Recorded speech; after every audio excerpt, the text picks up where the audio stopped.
All right, guys, let's go ahead and talk about this sled pull related to the Hyrox. So when we talk about sled pull, first and foremost, let's talk about the weight. This is including the sled. The women's open is 78 kgs, men is 102.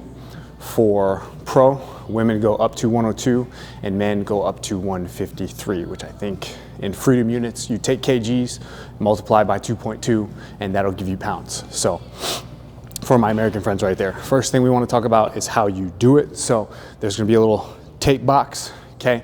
You got to stay within that box. You cannot pull on your knees or sitting down, and then the sled has to pass through the entire box, okay? So the full sled has to be in the box when you're doing your sled pull. It's 4 bouts of 12.5 meters for a total of 50 meters, okay?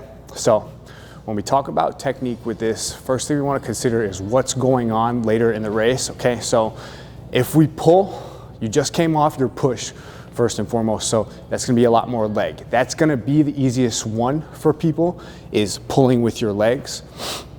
But you have to consider later on in the race, we have our lunges and all that other stuff. I personally think that going hand over hand and rowing the sled is the fastest way to do it and also the best way to do it if you can facilitate that, okay? Because the only other time we have to use pulling later on in the race in that sort of fashion is with our row. And our row isn't really super taxing, but it's kind of just a flow. And so it is a little bit more upper body to save your legs for the lunges.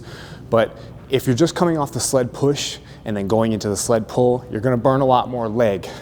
And so I think that going hand over hand is a much better technique than pulling it, but I'll show you both. So hand over hand, like I said, you get some tension in the rope, sit back into it, just pull it, okay? Eventually, you'll get there. Break if you have to.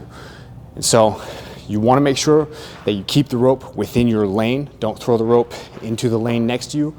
You're gonna get a penalty for that. So our other technique that I was mentioning is pulling with the legs. So get to the edge of the tape box, sit into it, walk it back. Never throw the rope down. Keep it in your hand and just walk back up with it. Sit back into it, pull back, okay? And so if you can, switch back and forth. If you want to try one, do one. I would recommend doing whatever is going to tax you the least, okay? We want to be energy efficient here. If you are good enough to just hand over hand it, do that. But consider where you're at, race day time, and when you train your sled pull, and then go from there. But that's the technique on it. In terms of programming, you don't get better at the sled pull primarily by sled pulling, okay? So your strength training is gonna be in support of you getting better at the sled pull. When you get closer to the race, you start practicing the skill and you get better that way. So that's your sled pull.